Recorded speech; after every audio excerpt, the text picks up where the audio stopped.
どうでもいいから、行こう。もう行くぞ。行こう。さあ、出よう。出よう。手を離さないでください。子供たちをここから出してもらえますか？なんでかわかんないけど、行こう、行こう、行こう、行こう。さあ、私たちは時間を待っています。大人の女性が2人。数日前、ロードアイランド州で思いもよらない事件が発生しました。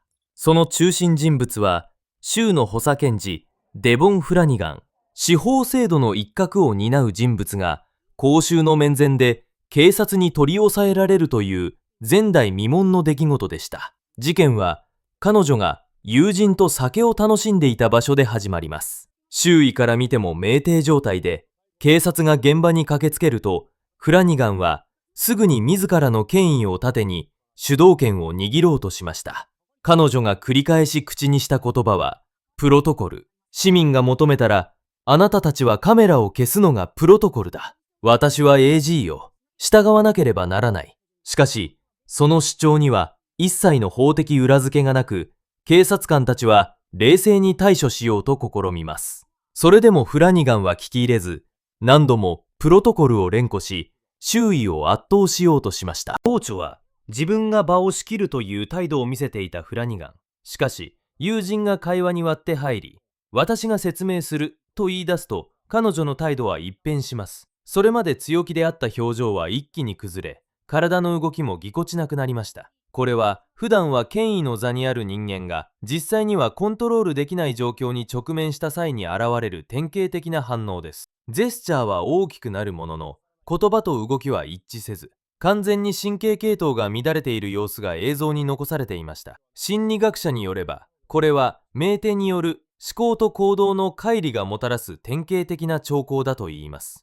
現場の責任者はついに警察官へ彼女たちを追い出してほしいと要請します。警察は退去命令違反トレスパッシングを理由に拘束する決断を下しました。その瞬間もフラニガンは必死に抵抗し、打の責任。あなたが言った通り、それは正しいです。これは、うちが言っています。市民からの要望です。それは具体的に申し上げますと、彼らはあなたたちに出て行ってほしいんですか？ただ、出て行きましょう。済ませましょしましょう。あなたは彼らと一緒にいますか？う。わかりました。彼女の、少しだけゆっくりとお話ししましょう。いいですか？みんなで話せますか？みんなで話せますか？こちらで話しましょう。彼らはあなたに出て行ってほしいんです。話せますか？彼女は私たちの大学時代の友人です。はい。繰り返します。しかし彼女の主張は現場の状況を変えることはなく、警官たちは冷静に対応を続けました。肩書きや立場は法律を破った時に免罪符にはならないのです。逮捕の場面でついにフラニガンの夫が現場に姿を見せます。彼はベイブ、落ち着いて、俺がここにいると繰り返し声をかけ、妻をなだめようとしました。しかしその必死の呼びかけも効果はなく、フラニガンはさらに大声を上げ、あなたは後悔するわ。私は補佐検事よ。これは違法逮捕だ。と叫び続けます。夫の大丈夫、俺がいるという声は同情を誘う一方で、公職にある者の責任と家庭の立場との間のギャップを鮮明に映し出していました。映像を注意深く観察すると、フラニガンの身体の動きには特徴的な乱れがありました。イラストレーター、言葉を強調するための手振りが過剰で、しかも意味と一致していない。レギュレーター、会話を制御するための動作が極端で、むしろ状況を悪化させている。発言前に手を大きく動かすが、言葉は追いつかない。肩は下がり、立ち姿は不安定で、両足の向きさえ揃わない瞬間がありました。自信を演じようとしても、身体的サインはその裏にある不安と混乱を隠しきれていないのです。これは酩酊状態の典型であり、声は強気でも身体は完全に無防備。本来の職務で培ったはずの冷静さや威厳は酒の影響によって崩壊していました。警察官たちは終始冷静でした。声を荒げず、無用な力も使わず、あくまで秩序維持という本来の職務に徹していました。それでもフラニガンは、私は AG だから逮捕できないと思い込んでいました。しかし現実は違います。公職者であろうと、法律を破れば一般市民と同じく法の裁きを受ける。逮捕の瞬間、彼女は、あなたはこれを後悔する。これは違法だと繰り返しましたが、警察は毅然とした態度で手錠をかけ、パトカーへと連行しました。私は AG よ。繰り返される肩書きの呪文。特に印象的なのは彼女が何度も繰り返した私は AG よという言葉でした。私は AG。私は補佐検事なのよ。AG を逮捕するなんてありえない。彼女にとってその肩書きは自らを守る盾であり、最後の拠り所でした。しかしその言葉を口にすればするほど、かえって自信のなさと混乱が浮き彫りになっていきました。観察者によれば、このように同じ言葉を何度も繰り返すのは、自己暗示や自己防衛の一形態だといいます。つまり、彼女自身が不安を感じていた証拠なのです。フラニガンの夫は終始、ベイブ、俺がここにいる。落ち着いて、と語りかけていました。しかしその声は、現場の緊張を和らげることはありませんでした。妻の叫び声、警察官の冷静な指示、友人の混乱した発言、それらが入り混じり、現場は制御不能なカオスの空間となっていました。この段階でもし警察が冷静さを欠いていれば、事態はさらに悪化していていました。フラニガンが手錠をかけられ、パトカーへと歩かされる場面は、映像の中でも最も衝撃的な瞬間でした。